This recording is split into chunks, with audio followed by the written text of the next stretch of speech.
Hey sis! If being tired was a sport, African women would have won gold, silver, and bronze. But tired but still cooking, tired but still smiling, tired but still showing up, tired but still hearing. You're strong. You can handle it. Sis, who told you that suffering is a personality trait? We come from a culture that praises endurance more than healing, where rest is seen as laziness, where therapy is whispered about like a secret society, where setting boundaries is interpreted as attitude, where being emotionally okay is nice, but being useful is better. But today, I want you to gently unlearn that because mental health is not a luxury, it is survival. Yes, the Holy Spirit helps us, God is helping us, but it takes two wings to fly. Let's clear something first. Going to therapy does not mean you are mad. It means you are brave enough to sit with your truth. We will go to church for prayers. We will fast for breakthroughs.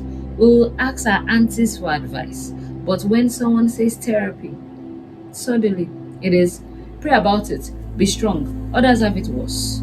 Yes, prayer is powerful, faith is beautiful, but sometimes, sis, you need someone who is trained to help you untangle what life trauma, relationships, and expectations have wrapped around your heart. Healing is not weakness, healing is strategy, healing is leadership, healing is saying the pain stops with me. That is not soft. That is generational courage. Have you ever been tired, but not the sleep will fix it kind? You wake up exhausted. Small things irritate you. You feel overwhelmed, but you can't explain why. You love people, but you want space from everybody. You are functioning, but you're not feeling. That, my sister, is emotional burnout. It comes from always being the strong one, from carrying family expectations, from being the fixer, the helper, the one who never falls apart in public, from pouring into everyone else while your own cup has been empty for years. And the dangerous part, you start thinking this is normal. But surviving is not the same thing as living. African women are taught to explain themselves for everything. Why are you tired? Why did you say no? Why didn't you attend? Why are you not available? Why are you choosing differently? Says you don't need a PowerPoint presentation to protect your peace. Just say no, I won't be able to do that. I need rest today. I'm choosing what is best for my mental health. Period.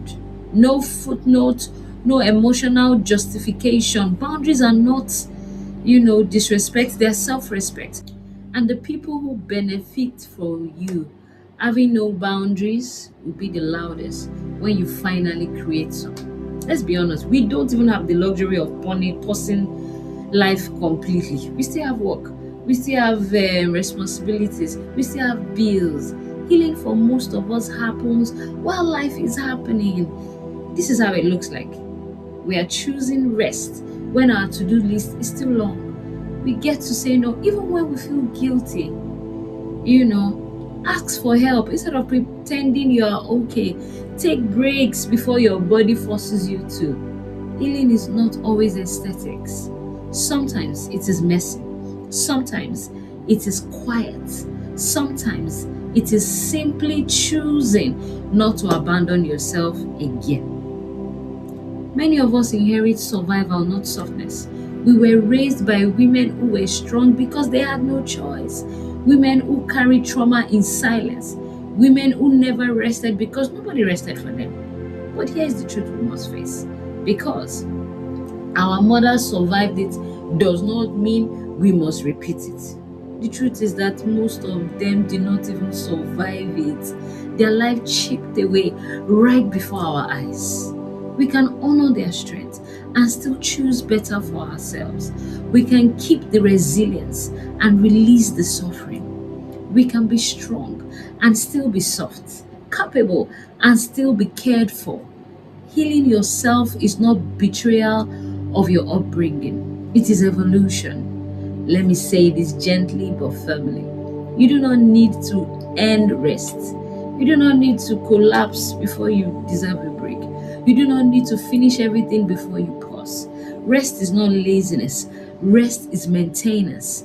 Rest is wisdom. The world may clap for your exhaustion, but your body, your mind, and your spirit are quietly begging you to stop proving yourself through burnout. Sis, you are not holy because you are tired. You are not valuable because you are suffering.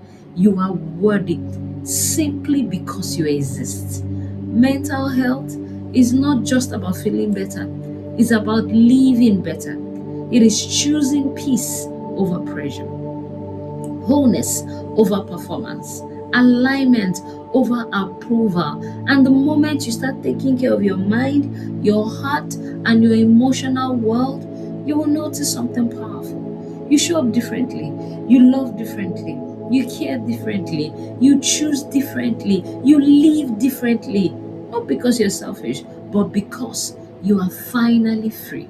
So if nobody else told you today, let me be your sister in your ear. Your healing matters. Your rest is valid. Your boundaries are holy. And choosing your mental health is not weakness. It is one of the strongest things you will ever do. So, like, share, and comment.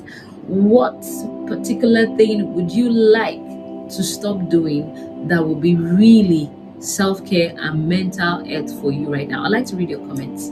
Now, share this that says you know that truly needs this. We are plenty. All right.